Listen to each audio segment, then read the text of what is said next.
Hey guys, today I wanted to take you through a little bit of an evolution of my style in art and how I developed it, and show you some of the art that I did before and after I got out of high school, where I kind of majored in art. So when I applied to my high school, I had to actually submit a portfolio, and the work that I was doing before wasn't exactly something that you could easily submit to a portfolio, so I had to start doing still lifes. They're a bit janky, they don't look very good. You can see I tried to establish my own little signature there. But I tried to do the best I could, drawing as much as I can, as quick as I can, trying to do it in as many different mediums as I could along the way. I thought that if I did things in a couple of different styles, in a couple of different shapes, in watercolor, in mixed medium, that it would help me get into that school. You can see I had a bit of a thing for David Tennant. I was a big Doctor Who fan.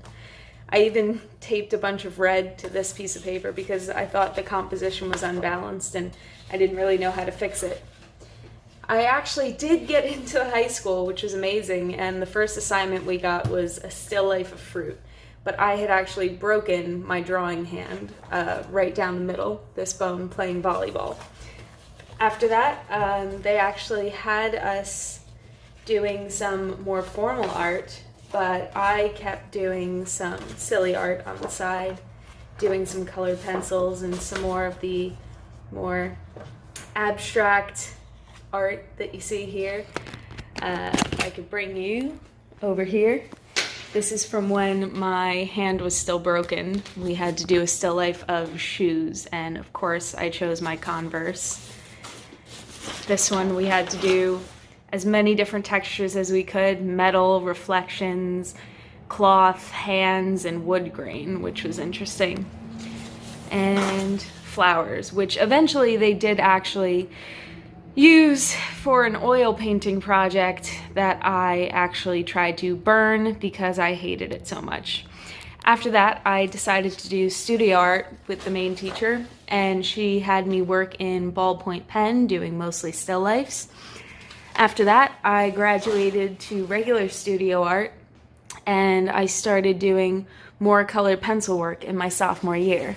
In this version of studio art, she assigned me doing fantasy wanted posters. But before that, she had me draw the different parts of a skeleton, from the bone to the muscle, because she thought that would help me with my portraiture. And I'm gonna be honest, I think it did. I never before really knew how to structure a face, and that's actually where you can see what I started doing with hair here, because I didn't know how to make it look realistic, so I thought I could at least cartoonerize it. I guess I took a lot from anime. And then here she gave us the prompt of illusion, and this was the first time I drew figures that were mostly outlines without any real faces, which became a huge part of my work later on.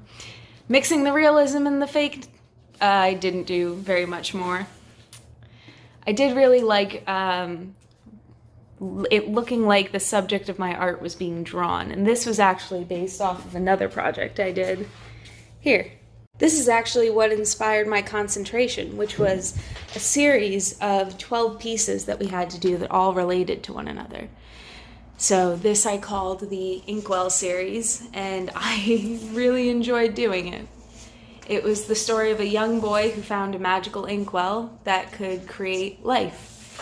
And he met a girl, they got married, he went to the army, and eventually became an old man and gave the inkwell to his granddaughter, who shared it with her friend,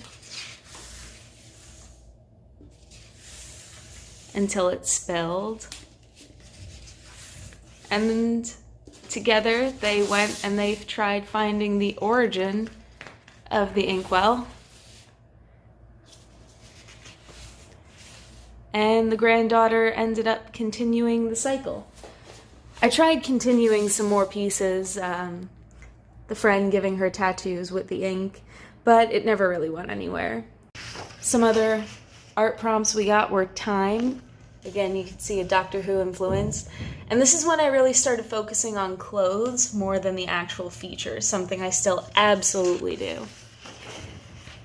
Fine liners very quickly became my favorite thing. I never really got into the abstract shapes like here, but I certainly got into fine liner in a way I hadn't gotten into anything else. This is all different ways that you can dye.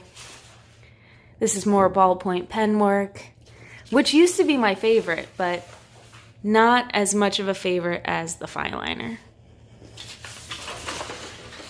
And color pencil. So that brings us to the end of my high school projects, except for the sketchbook. This was the only sketchbook I'd ever consistently drawn in, and I got really into doing fine detailing and these little creatures. And if you could see, I actually tattooed one of them on myself. I got really into drawing faces. Faces. For as much and as long as I could, that's predominantly what I drew, to give off all different sorts of expression. And eventually, I was just drawing them to see what kind of cool shapes I could make. But throughout it all, you can still see some indication that fine liner wasn't going anywhere soon for me. And honestly, neither was ballpoint pen for a little while. And as I got into college, things started to deteriorate a bit. But here you can see more of the style that would eventually become my modus operandi with bald dudes. And here's a little comic I wrote on eating disorders and what they make you feel like.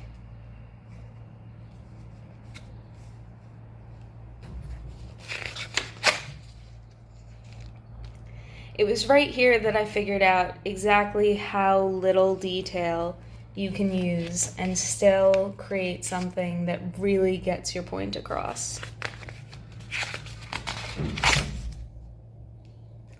And from there, I kind of trailed off. I didn't do much more work for a while because I got into college and, well, there wasn't really much time.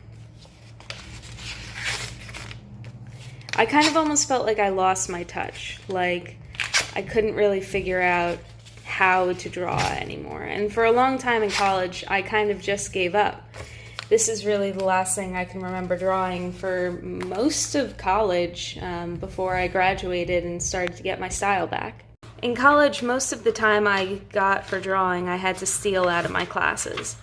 I would take these little journals with me everywhere and just hope for the best and use it to try to stay and pay attention during class. But as you can see, it's not like I was really creating much artwork anyway.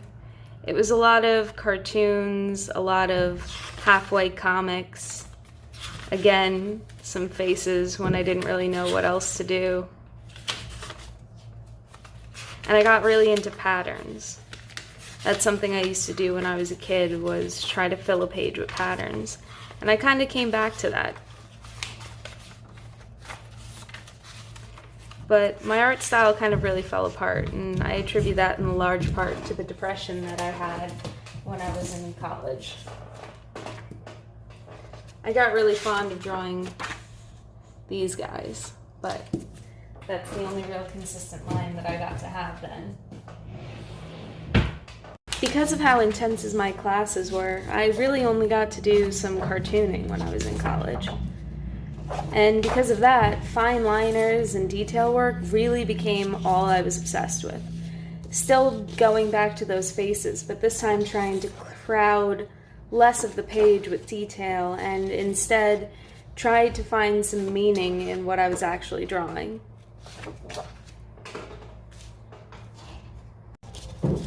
I actually started trying to draw some comics based on my mental health and the people that had been around with me when I was going through a lot of what I went through. This was my biggest project during college, and I really don't think it was, honestly, I didn't get to do very much with it at all. After graduation, I started trying to create my own tarot series, but I burned out pretty quickly and didn't get much past this. After that, I'd say started the era of black and red, which got very far into my artwork for the time to come. I was still doing some cartooning work around this time, but nothing like I had been doing before. I decided to draw a lot more about my mental health as I started trying to get back into my inspiration. I'd gotten pretty separated from it in college and couldn't really get back into the flow of things until I started trying to recover from my eating disorder. When I started trying to recover, I started drawing a lot more, because when you lose that thing that you're spending so much time doing, especially something as addictive as binging and purging or starving, it makes you think about it a lot more than you did before, and it gave me a lot more time, which led to me getting my groove back in a way. I also started doing some series connected to some writing I was doing, and at this point, the fine line, the faceless figures, they were all pretty much concreted into my style, as well as a more heavy use of black. I think that right around here was when I really solidified what I wanted my art to look like. I really got into doing series, especially series that kind of reminded me of tarot cards. I did some on the saints, the Catholic saints, which I really loved. I actually made them into little printout cards on cardstock paper, and I did the same thing with the 12 steps from the AA and NA program. Well, that's it for the tour. I hope you guys liked it. That was my style evolution, and have a great day. Like it if you liked it, and subscribe if you want to see more.